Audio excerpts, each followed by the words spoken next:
Olá, pessoal, bom dia para vocês, 7 horas, 1 minutinho. Hoje é um grande dia, dia 25 de março de 2025, o dia em que Bolsonaro começa a ser transformado em réu no processo em que ele é acusado de dar golpe do Estado. É uma data tão importante que eu vim até de camisa amarela hoje, aqui vestido de patriota do bem, tá? Para acompanhar com vocês o começo dessa história que passa a ser escrita hoje, que durante muito tempo, muitas décadas mesmo, vai ser estudada pelos nossos futuros alunos nas aulas de história, de sociologia, de ciência política, né? Porque, afinal de contas, será a primeira vez em que teremos um presidente da República sentado no banco dos réus, acusado de uma conspiração contra o Estado Democrático Brasileiro, talvez a mais bem documentada de toda a história. Provas contra Bolsonaro não faltam. A denúncia da Procuradoria-Geral da República, que abarcou 34 nomes dessa conspiração, é muito sólida e todo o rito do processo já está estabelecido. Há vários antecedentes, né, com a condenação dos patriotários que foram a Brasília para destruir a sede dos poderes. Então, parece que não há dúvida de que Bolsonaro será transformado, sim, em réu e, ao final desse processo, será condenado. Daí a ir preso, que é a expectativa que todas as pessoas de boa vontade desse país têm, há uma larga diferença. A primeira pergunta é: Bolsonaro, cuja coragem, cuja hombridade cabe no bolso de uma pulga, ele terá condição moral para suportar o encarceramento? Ou a ida do filho dele para os Estados Unidos, né, uma fuga precoce, sem nenhum motivo, é apenas um espetáculo, né, para antecipar, uma espécie de escalão avançado para antecipar a fuga iminente. É isso que nós vamos ver nos próximos meses. Vocês estão acompanhando aí que os advogados já nem fazem questão mais de refutar a acusação de golpe. Eles têm atuado nas preliminares, tentando fazer com que o julgamento seja anulado por vários motivos, ou pela participação de ministros que eles supõem impedidos de participar, enfim, eles querem acabar com a delação do Mauro Cid, mas não entram, por enquanto, no mérito da discussão dessas denúncias. E a partir de 9h30 da manhã de hoje, a primeira turma do Supremo Tribunal Federal estará reunida para começar a discutir a admissibilidade dessa acusação. Será um momento extremamente importante e, por isso, nós aqui do ICL preparamos uma cobertura para você não perder nenhum detalhe do que está acontecendo lá em Brasília. E hoje, ao longo do Desperta, nós vamos ter a participação dos nossos repórteres, dos nossos analistas, do melhor time brasileiro, para que você fique super bem informado sobre tudo, tá bom? Então, você vai me acompanhar ao longo do programa de hoje. Nós vamos ter várias intervenções aqui da nossa galera lá em Brasília, abrindo esse plantão especial do ICL para acompanhar esse fato histórico que está ocorrendo lá em Brasília. Quero dar bom dia a todo mundo, agradecer as pessoas que ontem me mandaram mensagens aqui respondendo a um chamado que eu fiz sobre as questões da organização do noticiário aqui do programa, e eu quero dizer para vocês que eu anotei cada uma delas e vou trabalhar em cima das sugestões que estão chegando. Eu lembro a você desde já que, se quiser falar comigo, você faz isso através do direct do Instagram, onde a minha arroba é Panum, P-A-N de navio, N de navio, U-N, P-A-N-N-U-N, tá bom? É só falar comigo lá, porque eu respondo no mesmo dia, respondi a todo mundo ontem que me mandou sugestões e agradeço penhoradamente. Vocês vão começar a perceber algumas pequenas mudanças no jornal de hoje. A primeira dessas mudanças diz respeito à forma de apresentação das manchetes, que a partir de hoje eu começo a fazer aqui um périplo, né, um passeio pelos jornalões do Brasil e pelos jornalões do mundo. E o futebol também, que a gente tem usado aqui para comentar na abertura do programa, fica aqui com a gente todo santo dia que tiver algum motivo. A gente vai continuar falando sobre isso com o meu querido companheiro Alex, que está aqui na direção de TV, e muito atento ao que está acontecendo no mundo do futebol. Bom, isso posto, então, vamos começar? Alex, bom dia. Bom dia, Panuso, bom dia, Chad, como vocês estão? Tudo bem, Alex? Olha, Tudo vamos ótimo, começar, você? daqui a pouquinho a gente vai falar um pouquinho sobre futebol, porque temos também uma partida da seleção hoje contra os argentinos lá em Buenos Aires, que está dando um bafafá gigante aí por conta, né, da falta de senso crítico desse sujeito chamado Romário, né, e do Rafinha, outro jogador totalmente fora da casinha, que ficou aí insinuando que vai descer a porrada. Descer a porrada, né? A gente vai tratar disso agora mesmo. Por enquanto, deixa eu botar aqui o nosso périplo pelas manchetes dos jornais, como eu falei. Vou apresentar 3 jornalões brasileiros e alguns jornalões estrangeiros para a gente ter uma ideia completa de como é que está o noticiário no dia de hoje ao longo do mundo. Obviamente que aqui no Brasil, a capa de todos os jornais passa pelo fato político do dia, que é o início do julgamento da admissibilidade da denúncia do Bolsonaro. Então, bota na tela para a gente, por favor, aqui. Olha aí, ó. Esse aí é o jornal O Globo, tá? E a manchete principal: STF inicia julgamento que pode tornar Bolsonaro réu por trama golpista e influenciar eleições. O processo poderá levar o ex-presidente a receber uma condenação de até 43 anos de prisão. Já pensou? Se cumprir 1/6 da pena, já vai sair bem velhinho lá da cadeia. E a manchete secundária do jornal O Globo é essa aqui, ó. Denúncia de Bolsonaro, defesas vão ao Supremo em busca de pistas sobre o futuro dos investigados. Você vê aí no cantinho esquerdo. Advogados dos principais investigados já calculam a pena que deve ser imposta ao ex-presidente. Como a gente falou, pode chegar até a 43 anos de prisão, né? Alvíceras. Esta é a capa do Estadão na internet. Também a mesma manchete. Como vai ser o julgamento sobre a denúncia de Bolsonaro na primeira turma do Supremo? E aqui um beabazinho para que você possa entender, né, passo a passo, como é que vai ser a formalização dessa denúncia. Aqui o intertítulo da manchete diz que o colegiado da corte vai decidir se ex-presidente e outros 7 denunciados sentarão no banco dos réus por crimes envolvendo uma suposta trama golpista. Agora, eu quero apostar com vocês, apesar de todo o mistério com que os jornais tratam, né, formalmente, mas o prognóstico é conhecido. Eu aposto aqui com você uma garrafa de vinho, se você quiser, tá bom? Bolsonaro a denúncia contra ele vai ser admitida por unanimidade, por 5-0, né? Não é só porque a gente acha que a denúncia é sólida, mas também porque a gente conhece manifestações dos integrantes da primeira turma, né? E dali dificilmente passará uma saída para poupar o Bolsonaro, né? E olha só, tem outros intertítulos aqui, tem outras manchetes aqui nesse destaque do Estadão. Ministros se surpreendem com pedido de visto de Fux, que não deve repetir gesto contra Bolsonaro. Bolsonaro culpa... Essa aqui é boa, hein? O Bolsonaro, gente, vocês viram? Culpou a Carla Zambelli pela derrota eleitoral que sofreu. Ao menos uma novidade aí, porque a gente já sabia o que ele pensava sobre a Carla Zambelli, mas é a primeira vez que publicamente ele diz que foi derrotado na eleição. E aí ele elege como né, um subterfúgio, uma justificativa, o fato de a maluca da Carla Zambelli ter saído perseguindo um jornalista negro pelas ruas de São Paulo, em pleno dia das eleições, quando qualquer porte de arma é ilegal. E esses são, então, os destaques do jornal Estado de São Paulo. Vamos agora às manchetes da Folha de São Paulo. Pode botar na tela, Alex. Olha só, a manchete da Folha de São Paulo: Supremo julga se Bolsonaro vira réu por trama golpista e deixa aliados do ex-presidente divididos. E aqui vem nos intertítulos as outras manchetes que o jornal traz a respeito disso, mas tem que dizer que são os mesmos assuntos em todos os jornais, tá bom, gente? O jornalismo, né, o jornalismo faz o que é óbvio. Vamos dar uma passada agora pelos jornais do mundo. Nós temos hoje, como eu falei, um jogo de futebol importante lá na Argentina, né?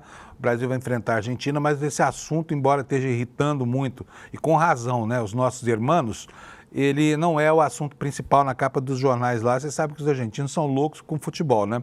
Mas hoje, o que está na capa dos jornais lá é esta manifestação que você vai ver agora, olha, que encheu a Avenida 9 de Julho, a Praça de Maio, que lotou a praça que fica em frente à Casa Rosada lá, chamada o Dia da Memória. É o dia do golpe militar de 1974, data em que os argentinos relembram as torturas que foram praticadas e as mortes de cerca de 30 mil pessoas que aconteceram naquele país, numa das ditaduras mais sangrentas da história do continente.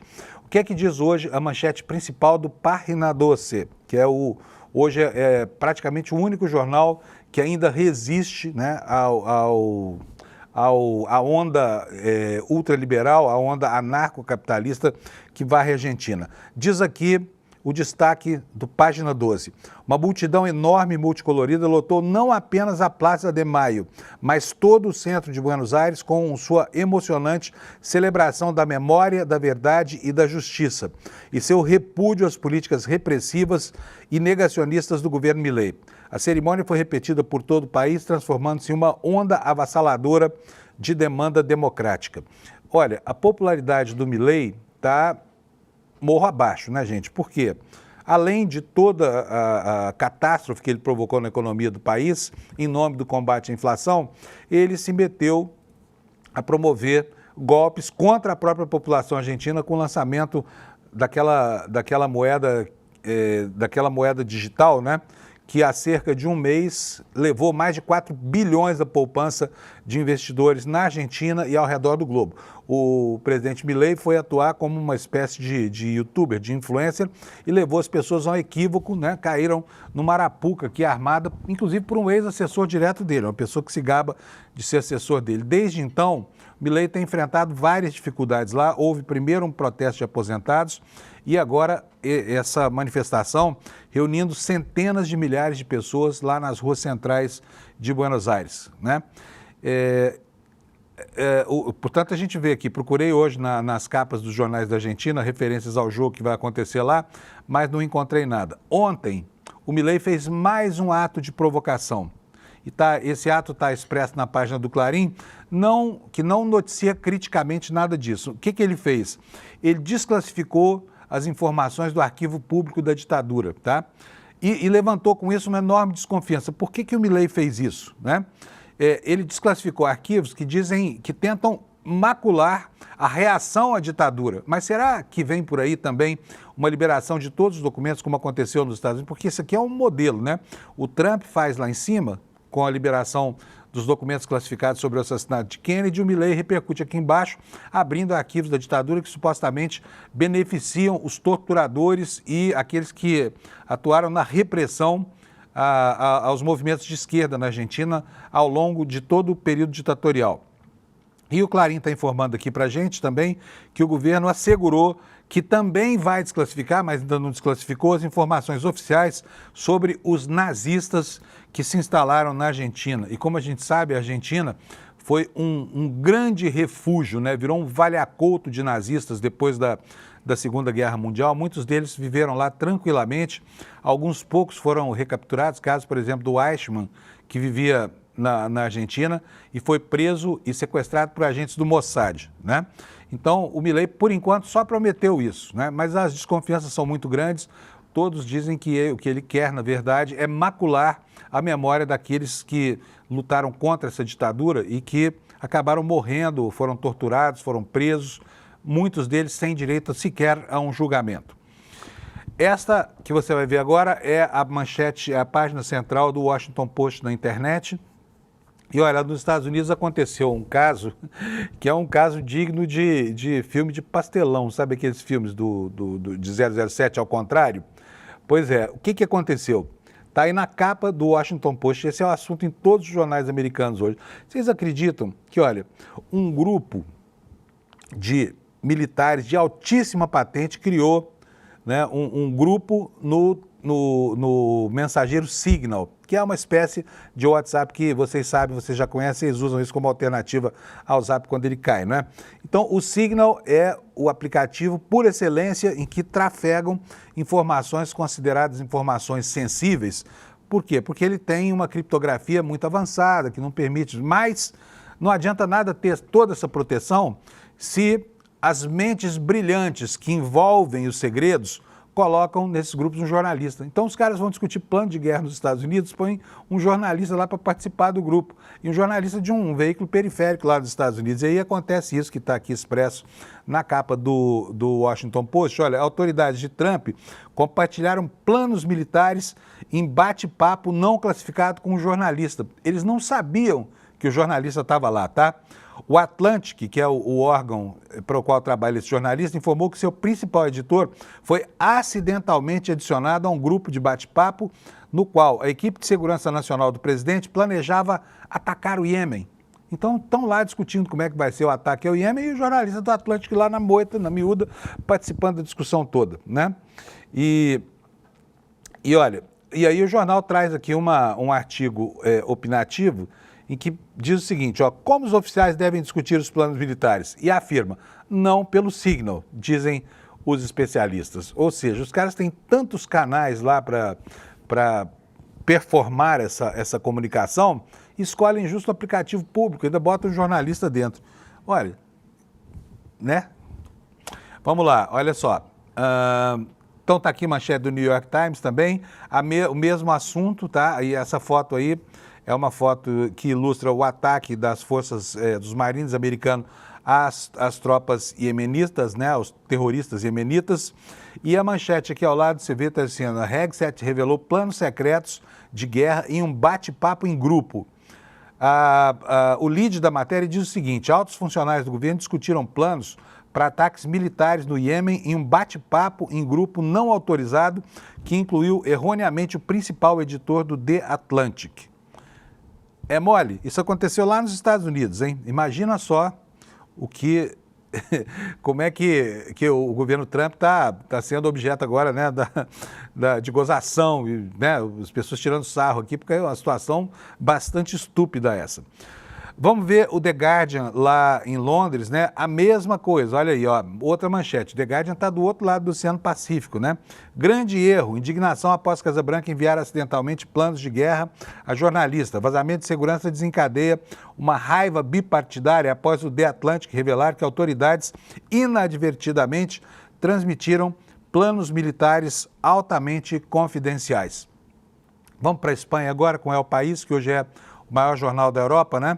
A Espanha lá às voltas com casos de assédio dentro do campus de uma das maiores universidades do país, que é a Universidade Complutense. A Universidade Complutense evita há anos tornar públicos casos de assédio dentro das suas fileiras. E aqui eu quero chamar a atenção de vocês, porque parece que é um problema afeto só a uma comunidade espanhola, mas não, porque a gente vê esse mesmo tipo de comportamento na academia se repetir pelo mundo, inclusive na USP e na UNB aqui no Brasil, né? Aconteceram casos absolutamente semelhantes e a manchete aqui diz respeito a casos específicos lá dentro da Universidade Complutense, ou seja, o corpo acadêmico estaria corporativamente protegendo os seus, né, que ficariam aí a salvo de terem que prestar contas de comportamentos absolutamente deploráveis. O que é que diz a notícia? A universidade se recusa a relatar os casos dos quais tem conhecimento desde 2016, né, portanto há quase 10 anos, após reiterados comportamentos deste jornal, do jornal El País, e só comunica as denúncias a partir de 2022, mas não detalhou o resultado das investigações nem o número de professores punidos, além de Monedero, que é um dos envolvidos nos escândalos que se sucedem também lá na Espanha, aqui, como aqui no Brasil, né? Aqui nós temos a manchete do Právida, tá? Aliás, não é a manchete do Právida, não. É a manchete do Le Monde, lá em Paris. A manchete dá conta de que em Kiev, analistas militares temem que um cessar-fogo dê vantagem à Rússia. A gente tem aqui, então, a visão da Europa sobre o processo do armistício lá na Ucrânia, né? E é disso que trata essa manchete. Especialistas ucranianos não veem Vladimir Putin abandonando seus objetivos de guerra, mas sim aproveitando uma possível trégua para reconstruir as forças russas. E agora, pode tirar da tela, por favor, nós vamos passar aqui aos destaques do site do ICL, né? Do site do ICL Notícias, que é o nosso site aqui. Olha, talvez a melhor manchete de todas as que a gente viu durante o dia de hoje. Chegou a hora, começa o julgamento da tentativa de golpe, está aí o destaque do ICL Notícias, que você acessa em iclnoticias.com.br, o nosso portal de informações aqui. O segundo destaque do site: sustentações orais de comandantes preocupam em torno de Bolsonaro. As defesas de Paulo Sérgio Nogueira e Almir Garnier podem isolar Bolsonaro como responsável pela articulação golpista, que é exatamente o que a gente espera que aconteça quando chegar o momento de apresentação das provas, né, em benefício desses auxiliares do plano de golpe de Bolsonaro. Olha, um outro caso escabroso também está aqui entre os nossos destaques, é este aqui, olha. Colonos israelenses lincham um palestino que venceu o Oscar de melhor documentário, diz o diretor. Está desaparecido lá como é o nome dele? Deixa eu ver aqui no texto para vocês. Colonos israelenses da Cisjordânia lincharam no início, colonos israelenses que estão lá ocupando território que não lhes pertence, tá? Lincharam na noite dessa segunda-feira o palestino que co-dirigiu o filme Sem Chão. Em inglês se chama No Other Land. Ele se chama Hamdan Balal. Venceu o Oscar deste ano na categoria Melhor Documentário. A denúncia foi feita ao X por um outro diretor do filme, Yuval Abraham. Um grupo de colonos acabou de linchar Hamdan Balal, co-diretor do nosso filme No Other Land. Eles o espancaram e ele tem ferimentos na cabeça e no estômago, está sangrando. Soldados invadiram a ambulância que ele chamou e o levaram sem nenhum sinal dele desde então. Esse é o outro absurdo que acontece aqui entre os destaques do site do ICL, né? Olha, temos um destaque positivo aqui também, né? Todo dia tem uma notícia boa aqui para a gente não perder o pé, nem a fé na realidade, né? Uma pesquisadora brasileira está sendo considerada a melhor e a mais promissora do mundo em neurociências. Vamos dar uma olhadinha aqui no que trata essa matéria? Ela se chama Giovanna Carello Collar e ela pesquisa a doença de Alzheimer, tendo foco na sua potencial origem precoce durante o neurodesenvolvimento, ou seja, o Alzheimer começaria bem antes de se manifestarem os primeiros sintomas. O que diz a notícia? Pesquisadora, doutoranda em bioquímica pela Universidade Federal do Rio Grande do Sul, Giovanna Collar, de 27 anos, chamou a atenção de toda a comunidade científica mundial quando conquistou o prêmio One to Watch Alzheimer's Association International Conference, que reconhece a próxima geração de líderes na área da neurociência. Celebrada em Indiana, nos Estados Unidos, essa premiação aconteceu em fevereiro, reuniu mais de 300 nomeações entre os 50 candidatos.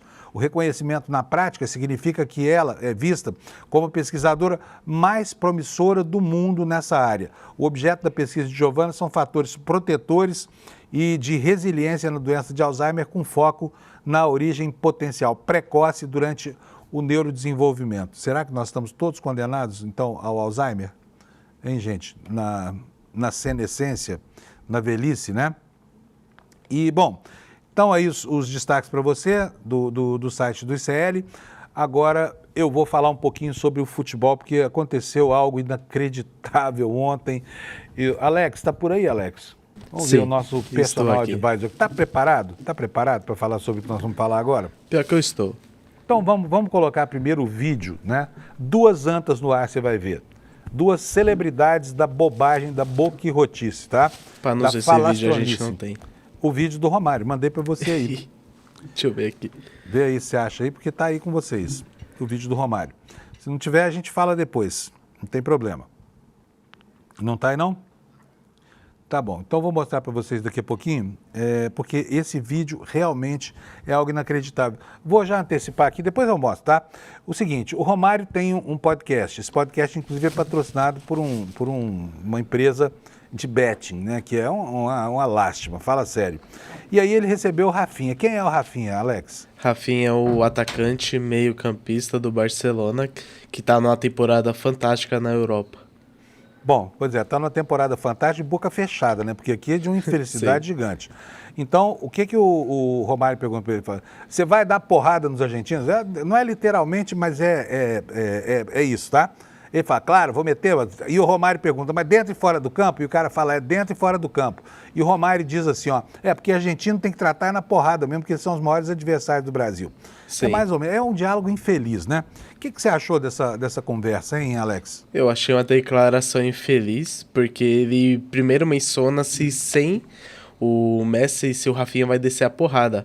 Que ele fala assim, porrada neles sem dúvida, porrada neles, no campo e fora de campo, se tiver que ser, respondeu o atacante para a satisfação de Romário para o canal no YouTube. Eu acho que hoje às 9 horas da noite, quando começar o jogo, vai ser uma pancadaria, porque os argentinos e a mídia argentina não gostou nada da fala do Romário e do atacante Rafinha do Barcelona e da seleção brasileira. Pois é, então baixa aí o vídeo, tá no nosso grupo do Desperto, que eu quero mostrar esse vídeo, tá? Ele já vem. Gente, olha, os caras vão jogar contra um time, sabe?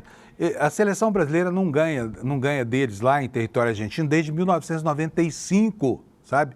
Ganharam uma vez fora de Buenos Aires, se eu não me engano foi em 2019, e foi só. E hoje todos os prognósticos dizem que o Brasil vai tomar um cacete lá, vai tomar uma naba lá em Buenos Aires, não é isso, Alex? O Alex está colocando, já colocou o filme aí, dá pra gente rodar, não? Sim, só tô ajustando aqui rapidinho e já tá na tela. Beleza, já vamos colocar o vídeo para vocês. Pronto, tá na mão. Tá na mão? Então vamos ver o vídeo, fazendo favor, vamos lá. Pra já. Jogar contra a Argentina, nosso maior rival, e agora, graças a Deus, tem o Messi. Porrada neles? Porrada neles, sem dúvida. Porrada neles. Vai pra dentro com tudo? No campo e fora do campo, se tiver que ser. Gostei, é isso aí. O argentino tem que bater neles doído, porque eles são foda. Porrada neles. Pra finalizar, vai fazer a porra do gol contra a Argentina? Vou. Com tudo? Com tudo. Foda-se eles? Foda-se eles. É isso. Vê se esse é jeito de se referir ao adversário, né? Vai dar porrada? Gostei, gostei.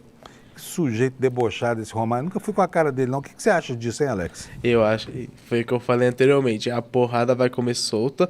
Eu lembro até uma fala do Felipe Melo, que falou contra os uruguaios, que ia dar porrada na cara de uruguaio. E no jogo de volta foi a pancadaria depois do jogo incrível. Pois é. Olha, não sei nem se eu vou torcer pelo Brasil hoje, viu? Dado o tamanho da estupidez desses dois aí, Romário e Rafinha.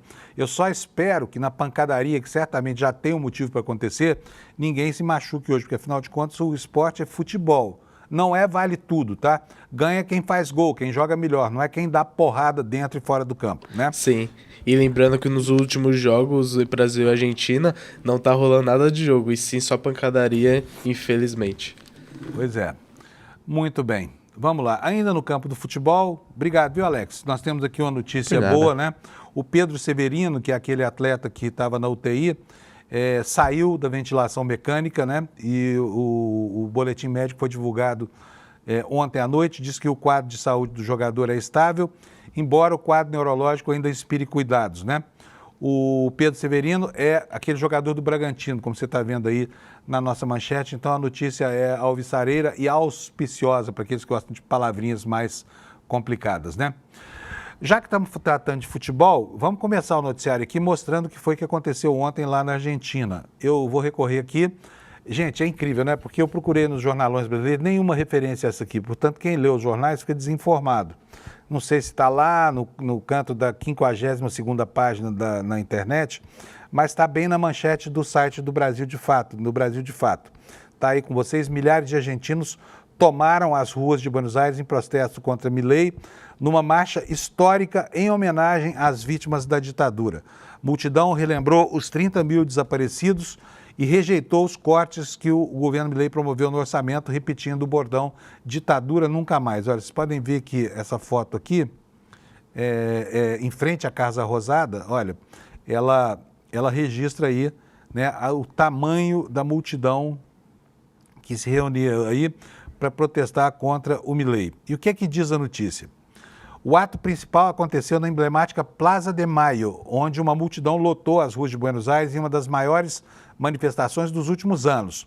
A participação superou de longe a do ano passado, o primeiro 24 de março, sob o governo Javier Milei, que até então tinha sido a maior mobilização na data, tornando-se um marco de resistência na luta contra as políticas de ajuste econômico, demissões em massa e as declarações negacionistas das autoridades do governo. Aqui no Brasil a gente tem uma data semelhante que também acontece nesse mês, que é o dia 31 de março. E como a gente lembra, né, o governo Lula ficou medroso. Fecha aqui para mim, por favor, Alex. Alex, fecha aqui para mim o retorno, por favor. O que aconteceu aqui? O governo Lula, né, que é um governo interessado na democracia, um governo que repudia de maneira veemente desde sempre a ditadura militar brasileira, não quis comemorar nada, vocês se lembram?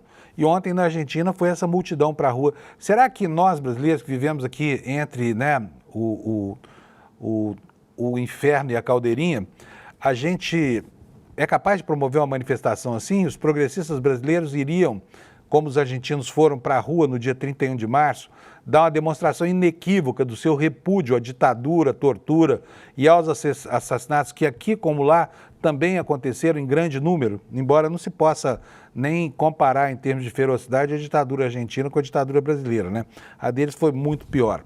Então, diz aqui a matéria do Brasil de Fato, olha, sob o slogan 30 mil companheiros desaparecidos presentes, os manifestantes uniram a luta histórica pela punição dos crimes da ditadura a uma forte rejeição às medidas do governo atual. E aí cantaram lá o bordão, né, que animou a galera: Milei lixo, você é a ditadura. Esse foi o refrão mais repetido do dia, segundo informações do jornal Brasil de Fato. Olha, Atendendo a pedidos aqui de vocês mesmos, agora, vocês podem reparar que eu estou falando da meteorologia um pouquinho mais tarde, são 7h30 aqui, nós vamos dar uma passada aqui pela situação no Brasil. O mapa do Instituto Nacional de Meteorologia já está na tela. Essas informações do INMET são as informações que servem de base para todos os serviços de meteorologia que você acha por aí. E nós temos aqui uma grande mancha amarela que vai do norte até o sudeste, né? E tem aqui um aviso de chuvas intensas. Vocês podem reparar que nos últimos dias essas áreas vêm diminuindo e a gravidade também vem diminuindo, sinal, né, o Sol transpôs a linha do Equador, voltando para o hemisfério norte e vai devagarzinho drenando as chuvas que caem por aqui.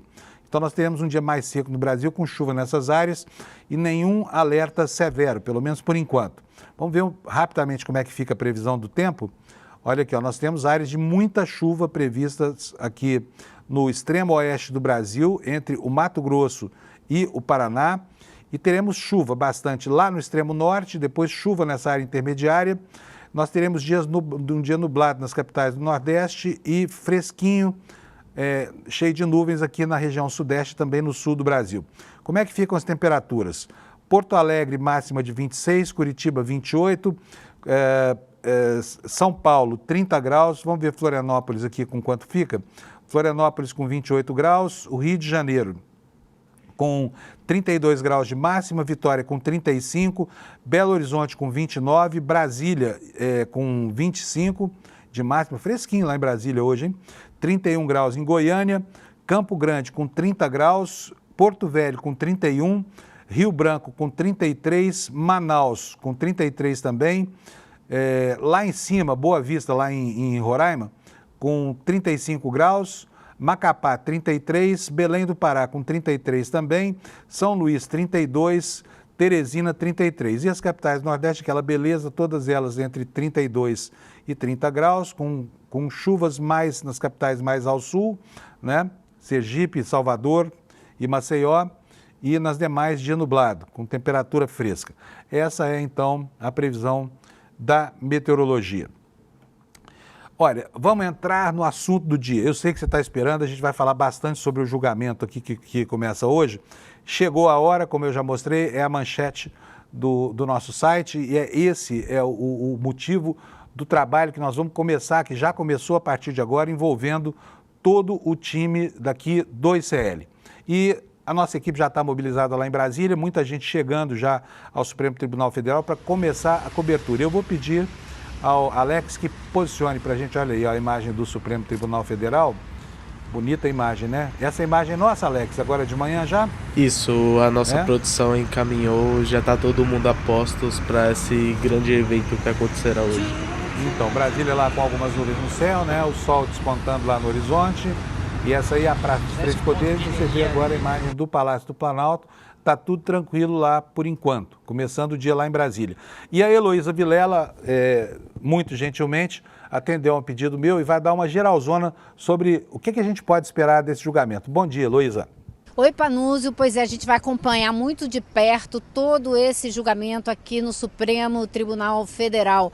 É o dia D, um dia histórico, onde o Brasil vai poder acompanhar, entender em detalhes, com todas as explicações, o que realmente aconteceu, não no dia 8 de janeiro, mas ao longo dos últimos anos, que culminaram naquela manifestação que os próprios manifestantes divulgavam como sendo tomada de poder e que resultou naquele quebra-quebra de todos os prédios aqui da Praça dos Três Poderes, Executivo, Legislativo, Judiciário. O rito vai ser, que vai acontecer aqui, vai ser o ministro Zanin, que é o presidente da primeira turma, vai abrir os trabalhos e logo em seguida o ministro Alexandre de Moraes, relator desse caso, que vai fazer um resumo do relatório dele. Em seguida, Paulo Gonet, procurador-geral da República, fará uma sustentação oral explicando o porquê desses 8 personagens serem, possivelmente se tornem réus. Por que ele está pedindo que eles se tornem réus e sejam julgados numa ação penal. Em seguida, os advogados, então, terão a chance de falar. Cada um vai falar 15 minutos na defesa dos seus clientes. Eu, pessoalmente, Panúzio, vou prestar muita atenção no que esses advogados vão dizer, especialmente Um deles, o advogado do ex-ministro da Defesa de Bolsonaro, porque ele está fazendo, assim, mudando muito o tom da conversa em relação aos demais, porque ele diz que o ex-ministro da Defesa, o advogado, sustenta que ele fez de tudo para impedir que o Bolsonaro fizesse uma doideira. Essa doideira, claro, seria o golpe de Estado. Se ele faz isso, ele vai implicar o Bolsonaro, né? Então isso vai ser interessante de ver.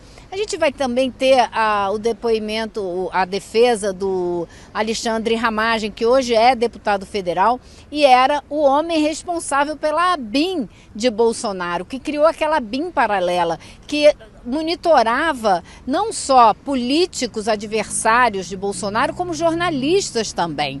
E ele tem, aparentemente, um caso de amnésia agudo, né? Porque a Polícia Federal encontrou num computador dele documento listando as pessoas que deviam ser monitoradas. E ele diz que não se lembra como que aquele documento foi parar dentro do computador dele, apreendido na casa dele.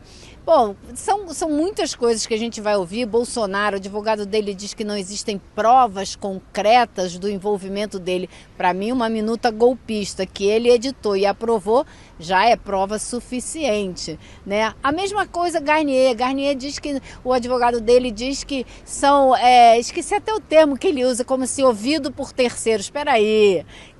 Quem denunciou ele foram os comandantes das outras forças.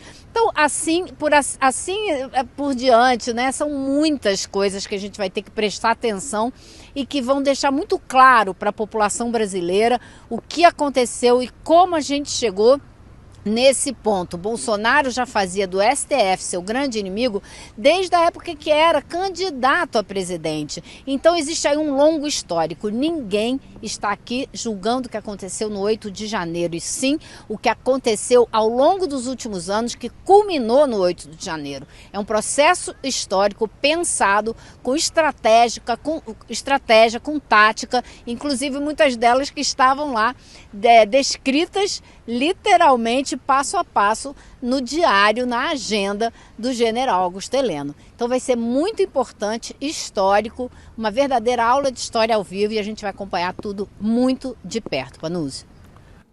Muito obrigado, Heloísa, sempre gentil aqui, nos ajudando, né, a ter as informações primárias sobre tudo que acontece lá em Brasília. E olha, aqui no ICL está todo mundo mobilizado já, tá? Hoje eu acordo cedo todo dia, mas tem gente acordando cedo também. Quer ver só quem é que está aí ao vivo com vocês? Bom dia, Rodrigo. Tudo bom, Rodrigo? Tá com olheira, Bom Rodrigo? dia, Não dormiu à Panuzzi, noite, não? Não, dormi bem, com a certeza de que seria um dia grandioso, né? Nós vamos ter um dia grandioso aí pela frente, no sentido de ser um dia em que começar a se fazer história, né, Panuzzi? Importante para o Brasil acertar as contas com esse passado recente, né? Muito importante. Rodrigo, qual é a sua expectativa? Você acha que vai ser tranquilo? Eu postei uma garrafa de vinho com a nossa audiência hoje aqui, que vai ser unânime a decisão. Será que eu vou perder esse vinho todo? Não, vai ser unânime. Eu também acho que vai ser unânime. E eu queria chamar a atenção para um fato, né? Você trouxe agora há pouco o noticiário sobre a Argentina. Eu estava aqui tomando meu café e ouvindo e assistindo o Desperta. Nós estamos falando muito de julgamento do Bolsonaro, mas para mim, tão importante quanto o julgamento de um ex-presidente da República é o fato de, a partir de hoje, oficiais de alta patente irem a julgamento pela Justiça Civil brasileira. Isso é inédito, e a gente está falando pouco sobre isso. Nós temos aí, a Heloísa até citou agora há pouco, né, 3 generais e um almirante de esquadra, um chefe da Marinha, que vão a julgamento ao lado do Bolsonaro. Estamos falando do almirante Garnier, que seria aquele que topou dar o golpe de Estado, segundo depoimentos colhidos pela Polícia Federal. Então, o almirante Garnier e 3 generais, general Braga Neto, general Heleno e general Paulo Sérgio. Os 3 foram ministros do Bolsonaro e são do topo da carreira do Exército. Pela primeira vez, o Brasil põe no banco dos réus e pode punir, levar para a prisão oficiais de alta patente por atentarem contra a democracia brasileira. No passado, Fábio, você sabe, quem nos acompanha aqui também, quando houve o golpe de 64, muitos militares foram punidos. Pouca gente fala disso, mas centenas de militares foram afastados das Forças Armadas porque se negaram a apoiar o golpe de 64 e foram afastados, presos, vários deles, né? Mas ali eram militares golpistas punindo militares legalistas. Agora o que nós temos é justiça civil podendo punir militares golpistas. Jair Bolsonaro é militar de profissão, é um militar que sempre defendeu o golpe de Estado, defendeu tortura e defendeu matar 30 mil pessoas no Brasil, ainda assim foi eleito. E com ele, ao lado dele, eu não digo nem subordinados, porque eles são oficiais de mais alta patente, e para muitos analistas políticos, o Bolsonaro não comandou esse processo, ele foi usado pelas Forças Armadas para reocupar o Estado brasileiro na eleição de 2018. Então, esta gente é herdeira da ditadura. O Brasil, ao contrário da Argentina, não puniu os militares torturadores e golpistas de 64. E agora tem a chance de punir não só Jair Bolsonaro, como militares golpistas de 2022 e 2023. Na verdade, eles começaram a tentar o golpe antes, né?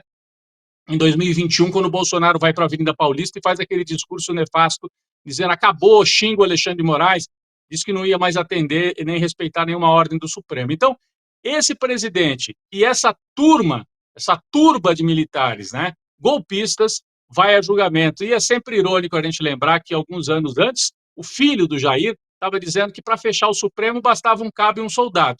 Agora está o pai dele sentado lá no banco para virar réu, ao lado de generais, um almirante, e o filhinho está chorando nos Estados Unidos e comandando a estratégia golpista de fora para dentro do Brasil. Então, tem esse componente também que tem a ver com a história brasileira de 64. É uma continuidade. Então, eu acho importante frisar isso e mostrar que tem importância pelo julgamento do Bolsonaro e pelo julgamento desses generais e do almirante. Aliás, um deles preso, vai ser julgado preso. Braga Neto, Fábio. Lembrado, Rodrigo, importantíssimo o simbolismo desse julgamento, porque, levadas às últimas consequências, essas punições vão colocar o Brasil de novo nos trilhos da democracia, né, Rodrigo? Enquanto esses golpistas se sentirem à vontade, a gente está sempre correndo risco no Brasil, né? Exatamente, e eles se sentiram à vontade. Eles se sentiram à vontade para construir uma candidatura. A candidatura do Bolsonaro foi construída dentro da AMAN. Muita gente lembra disso. O primeiro ele fez comício dentro da Academia das Agulhas Negras. Ele era um deputado que defendia os interesses de classe dos militares, então aumento de salário, etc. Isso lá no começo, né? Você acompanhou bem, você trabalhou como repórter em Brasília, sabe bem o que era o Bolsonaro. Ele era do terceiro escalão do Congresso e fazia muito esse trabalho assim de meio sindical, entre aspas, né? De salário para militar e para polícia. Só que depois, a partir daí, ele vira, em 2018, o candidato de um projeto de reocupação do Estado pelos militares. Os militares que perderam e tiveram que sair com a transição democrática. Outro dia a gente relembrou, né, os 40 anos da posse de Sarney, a eleição de Tancredo, depois a posse do Sarney em 1985. Os militares saíram ali, muitos nem queriam dar posse para o Sarney, né, queriam continuar a ditadura, e essa turma do Bolsonaro é a turma desses mais radicais dentro do Exército, dos que não queriam nem a transição democrática. É a turma do Silvio Frota, né, como se lembra. Silvio Frota era um general de extrema-direita, o Heleno era assessor do Silvio Frota, o Bolsonaro era ligado à turma do Silvio Frota. Eles não queriam que a transição acontecesse, queriam que continuasse a ditadura. Saem do poder e, 35 anos depois, vem aí atormentar os brasileiros um projeto de, aí pelo voto, e isso que foi mais grave, aproveitando uma crise instalada a partir da Lava Jato e de toda a perseguição a Dilma e a Lula, aproveitam para ocupar o poder pelo voto e aí reocupar o Estado brasileiro. E tentaram ficar de novo. Não aceitaram a derrota. A gente lembra do Braga Neto cínico, mastigando na frente do Palácio do Alvorada, com o Lula já eleito, falando, espere um pouco, daqui a pouco vai acontecer coisa boa aí. Depois a gente descobre que espere um pouco é porque eles estavam planejando um golpe de Estado, segundo a investigação da Polícia Federal. Então é tudo muito grave, envolvendo generais, e Braga Neto aguarda o julgamento e começa a ser julgado hoje, preso. O general preso preventivamente é algo também inédito no Brasil, enquanto a Argentina está lá relembrando 30 mil desaparecidos, a Argentina que puniu os militares golpistas, tem até filme sobre isso, né? Tem o filme que conta a história desta punição, que se fez através da Justiça Civil lá nos anos 80. O Brasil agora não vai punir pelo golpe de 64, mas por um novo golpe que eles tentaram dar em 2022, 2023, Fábio. É importantíssimo. Muito bom, Rodrigo. Olha, obrigadíssimo aqui por ter acordado tão cedo para conversar com a nossa comunidade. E só relembrando, gente, que o programa do Rodrigo começa às 5 horas da tarde, né, Rodrigo? 5h30, né? 5h30? Exatamente. 5h30. Não, 5 horas. 5 horas. Então deixa eu aproveitar. Isso, faz o seu merchan, por Exatamente. favor. É isso. A gente está já há 2 semanas, estamos entrando na 3ª semana, um novo horário do jornalismo do ICL, no fim da tarde. Então a gente adiantou, né? Antes a nossa programação começava às 6 horas, agora começamos às 5. 5 horas, ICL Urgente, que é um programa com as notícias mais quentes do dia. Não tem tanto assim análise, tem um pouco, porque a gente aqui sempre procura dar o contexto da informação, né? Mas é um programa que tem a marca da agilidade e da notícia mais quente do dia. 5 da tarde, eu e a Laura Couto, ou a Laura Couto e eu, né, estamos lá com o ICL Urgente, meia hora de programa, e depois a gente emenda com N2, ICL Notícias, 2ª edição, trazendo toda a análise, o aprofundamento das informações. E claro, no dia de hoje, também amanhã, todas as atenções voltadas para a cobertura de Brasília, com as nossas repórteres, a Heloísa Vilela, a Carolina Brígido, a Juliana Dalpiva, também o Guga Noblar, analistas, né, e os nossos âncoras e comentaristas, de olho no que acontece em Brasília, o julgamento histórico de Bolsonaro e seus asseclas. Você usou agora há pouco uma palavra aí, ó, que a gente até estava tomando café e ouvindo aqui em casa, Fábio, valha-couto. Então, você usou o valha-couto, e eu vou usar aqui com muito prazer também, Bolsonaro e seus asseclas. Também gosto muito dessa asseclas, né? São alto nível vocabulário aqui, para qualificar isso. Os uma maneira da gente falar uma palavra dura. Isso, sem ofender, né? A secla, a gente percebe bem o que é, mas não está chamando assim de nenhum palavrão, porque a vontade que dá é usar um palavrão contra essa gente, mas a gente não pode, né? Então, as seclas, eles são as seclas do golpista chefe chamado Jair Bolsonaro, generais que tentaram trazer o Brasil de volta para o tempo da ditadura. Muito bom, Rodrigo. Olha, um abração para você, bom trabalho. Hoje o dia vai ser quente, nós vamos estar grudados aqui, né?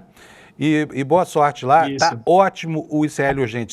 Se você da nossa comunidade não conheceu ainda, ligue aqui 17 horas hoje, vai acompanhar o Rodrigo.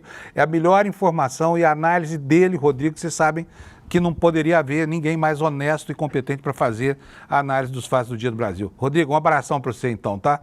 Valeu, bom trabalho Fábio, ao longo do dia hoje. Boa continuação do programa. Valeu. Tchau, obrigado. Valeu, obrigado. Bom, gente, nós vamos estar lá em Brasília com um timaço, o Rodrigo já antecipou aqui, né? E nós vamos ter lá a Juliana Dalpiva, a Carolina Brígido, a Elo Vilela, que já falou aqui hoje. Enfim, é um timaço que está lá e todo o pessoal aqui da nossa sede em São Paulo mobilizado para levar a você essa informação sobre o que vai rolar hoje lá em Brasília, né? E eu vou chamar agora a Carolina Brígido, né? Que é uma craque na cobertura do Supremo Tribunal Federal e que sabe tudo sobre o rito desse julgamento. Carol, bom dia. Bom dia, Panunzio, bom dia a todos que estão nos acompanhando hoje, bom dia ao pessoal do estúdio. Olha, esse julgamento começa hoje pela manhã, está marcado para as 9h30, e ele vai começar com a fala do ministro Alexandre de Moraes. Ele vai ler um pequeno relatório sobre as investigações, em seguida ele vai passar a palavra ao Procurador-Geral da República, Paulo Gonet, que por 30 minutos vai fazer uma sustentação sobre a denúncia que ele apresentou ao STF. Na sequência, os advogados dos 8 acusados vão se manifestar. Cada uma das defesas vai ter 15 minutos para falar. Depois dessa fase, o que acontece? A palavra volta ao ministro Alexandre de Moraes para ele aí sim proferir o voto nessa questão. Antes de decidir se vai receber ou não a denúncia contra essas 8 pessoas, Alexandre de Moraes deve propor uma discussão sobre as questões preliminares. O que é isso? São questões que as defesas colocaram ao STF para dizer que formalmente esse processo não deveria estar no tribunal. A primeira dessas questões é relativa ao foro indicado para julgar essas pessoas. A defesa de Bolsonaro e de outros acusados sustentou que esse caso não deveria ser julgado na primeira turma, que é composta apenas por 5 ministros do STF, e sim no plenário, que ele é composto pelos 11 ministros do STF. Só que essa questão o STF já enfrentou e já definiu que sim, vai ser na turma. Isso porque em dezembro de 2023, os próprios ministros do Supremo decidiram tirar as questões penais do plenário principal e levar essas questões, esses julgamentos, para as turmas do STF. Uma outra questão que deve ser colocada também pelas defesas é sobre a suposta parcialidade de 3 dos ministros que compõem a primeira turma: Cristiano Zanin, Alexandre de Moraes e Flávio Dino. Só que também, na semana passada, o STF já definiu que esses ministros podem sim participar do julgamento. Então, essa parte da sessão deve ser mais resumida, especialmente porque as questões já foram definidas. Daí, depois, o STF parte para a análise técnica, ou seja, se essa denúncia tem todos os requisitos para que ela seja admitida no Supremo Tribunal Federal. O que é isso? Se existem elementos suficientes para comprovar que esses crimes aconteceram e que essas pessoas teriam cometido esse crime. É claro que, com tantas coisas para serem definidas, esse julgamento não vai ser muito curto.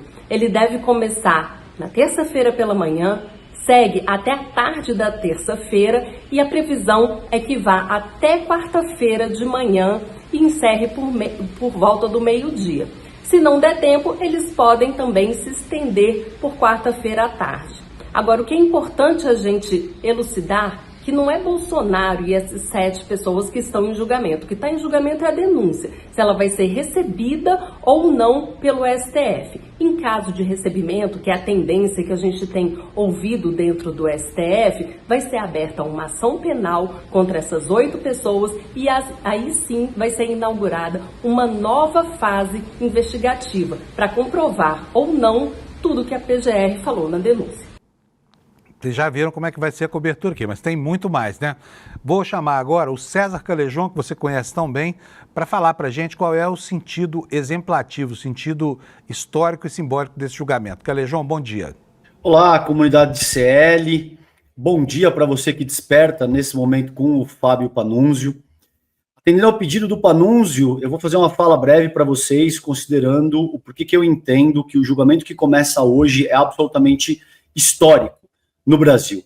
Existem 2 dimensões que, como eu vejo, tornam esse julgamento do Jair Bolsonaro e dos militares o evento sociopolítico mais importante desde as diretas já. A primeira é o efeito que esse julgamento exerce na nossa política doméstica, né? No sentido de punir os crimes cometidos por essa organização terrorista e criminosa, evitar que eles se repitam e reorganizar um paradigma de impunidade vigente no Brasil desde a ditadura militar, o que vai exercer, inevitavelmente, um impacto enorme nas eleições do ano que vem, em 2026. Além disso, na seara moral, esse julgamento vai fazer justiça a centenas de milhares de pessoas que foram vítimas dos discursos assassinos do Bolsonaro, sobretudo negros, LGBTs, mulheres, indígenas e toda a população brasileira durante a própria pandemia.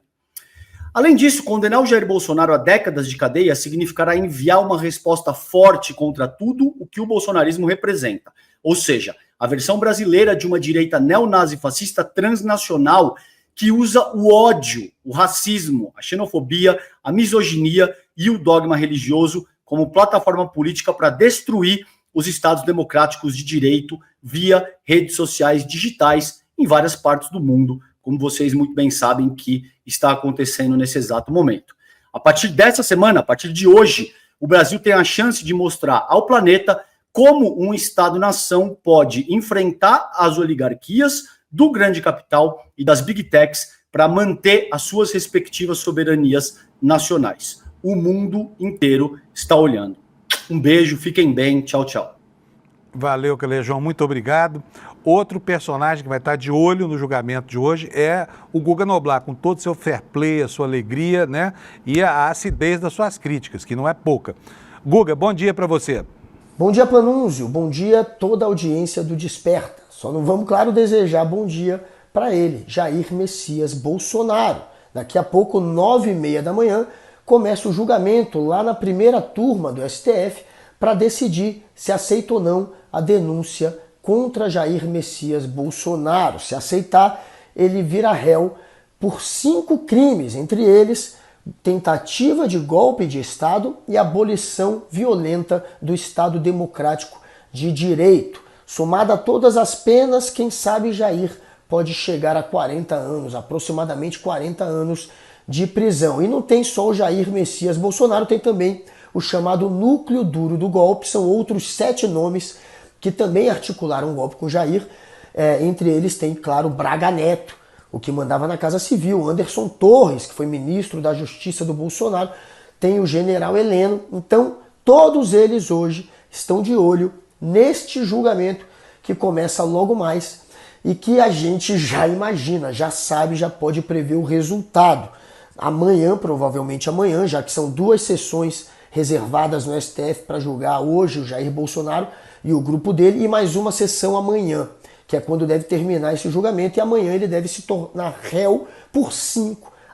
5 votos a 0. O que resta para Jair e sua turma é tumultuar um pouco o processo, tentar criar, claro, a narrativa de perseguidos. Então, hoje, o espetáculo da defesa dele vai ser neste sentido. Jair Bolsonaro vai dizer que tem a defesa cerceada. Então, ele vai apresentar, entre as chamadas questões preliminares, que fogem do mérito do que está sendo julgado, mas que tem a ver com o julgamento, ele vai apresentar essa questão do cerceamento de defesa, dizer que não teve todos os dados, todas as informações das investigações levantadas para a sua defesa. Isso não aconteceu. Ele também dirá que o julgamento não deveria acontecer no STF, sim, na primeira instância, já que ele não tem mais foro privilegiado e nem outros citados no caso. São 8 que estarão sendo julgados e nenhum deles tem foro privilegiado. Ele também dirá que o julgamento deveria acontecer pelo plenário do STF, com 11 julgadores, e não pela primeira turma, que tem 5 julgadores. Essas são algumas das questões que eles vão trazer para tentar criar a narrativa de que Bolsonaro é uma vítima. Claro, também vão apontar para a delação do Mauro Cid e dizer que foi uma delação forçada. Então o que resta para essa turma que já sabe que vai tomar um 5-0 é tentar, ao menos, criar uma narrativa de que são vítimas do sistema, já que eles continuam, na verdade, atacando o sistema. Fiquem de olho, então, aqui no ICL, que hoje não vai faltar informação em todos os programas do ICL, e aqui no Desperta, e logo mais no N1, estarei lá também sobre o julgamento de Jair Messias Bolsonaro. Até lá, e não saiam do ICL. Um abraço, um beijo para você, meu querido Panunzio. Valeu, Guga, muito obrigado. Gente, vocês já viram o porte da nossa cobertura, e vai ter muitas outras pessoas, Juliana Dalpiva, o Demore, a Vivi, o Chico Sá, o Chico Pinheiro, todo mundo mobilizado aqui para levar para você a melhor informação sobre esse evento importantíssimo, que nem diz o Eduardo Moreira, um evento histórico, sem dúvida nenhuma, que vai mudar para sempre, né, a nossa história dos golpes no Brasil, porque pela primeira vez ao longo de toda a história do Império da República vai ficar sacramentado que quem conspira contra a ordem constitucional vai para a cadeia. A alternativa a isso, como dizia o Bolsonaro lá atrás, é a prisão ou a morte. Como ninguém está querendo que ninguém morra, então a alternativa é a prisão ou a fuga, né? Se é que ela não vai acontecer. Vai ser uma verdadeira maratona essa cobertura. Você está vendo aí de novo as imagens da nossa câmera ao vivo lá na Esplanada dos Ministérios. Por enquanto, tudo bem tranquilão lá em Brasília. E por falar em maratona, vamos falar sobre um evento que o ICL vai realizar daqui a 5 dias. É o início da nossa jornada Psicologia do Esporte e Ciência da Superação. Você vai aprender tudo aqui no ICL sobre vencer limites, sobre ser resiliente, e é de graça para você, tá? A primeira aula magna vai ser uma entrevista com o Mark Allen, conduzida pelo Eduardo Moreira, e muita gente boa vai desfilar pela tela do ICL, trazendo para você informações sobre como é que você vence a si mesmo, como é que você supera obstáculos, como é que você ganha resiliência e energia. Você pode assistir a isso tudo de graça, está aqui. De novo, eu aponto o dedo aqui toda vez e erro, despertaicl.com.br. Enquanto você espera o N1 começar, vai aí, faz logo a sua inscrição. custa zero e você deixa o seu endereço de e-mail e ganha um ingresso para participar desse evento aqui, um evento que vai ser uma marca muito importante aqui para o ICL, que pela primeira vez vai começar a falar sobre superação, sobre resiliência, sobre resistência ao sofrimento e tudo mais, tá bom? A gente espera você amanhã às 7 da manhã aqui no Desperta, né, com a parte final do julgamento, e eu ainda encontro com vocês hoje às 11 horas junto com a Débora Maganha no Mercado de Investimentos, tá bom?